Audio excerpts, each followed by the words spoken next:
আসলে অনেক আয়োজনেরই অ্যারেঞ্জ করেছিল আমাদের সভাপতি মিস্টার তাবিদ আওয়াল। উনি চেয়েছিলেন যে সবাইকে নিয়ে একটু বাইরে যাব, বাইরে বিভিন্ন অনেক ক্লাব, অনেক মানে রিসোর্ট আছে, সেখানে যাওয়ার একটা প্ল্যান ছিল। আপনারা দেখছেন আমরা যা পাঞ্জাবি পরে আছি, সবাই কিন্তু একটা একটা করে সবাই পাঞ্জাবি উনি আমাদেরকে দিয়েছেন।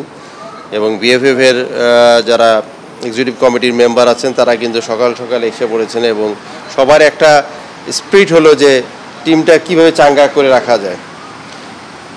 তো আউটিংটা কি হবে?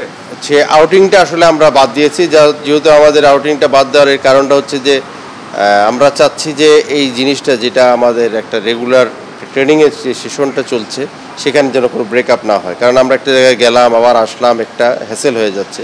তো সেহেতু আমরা ম্যাচ ডে এর বিফোরে এই জিনিসটাকে বাদ দিয়েছি। ইনশাল্লাহ ম্যাচের পরে করব। আজকের যে এক্সপেরিয়েন্স এটা অবশ্যই তার কাছে নতুন, তো এটা নিয়ে কোনো কিছু আমাদের শেয়ার করে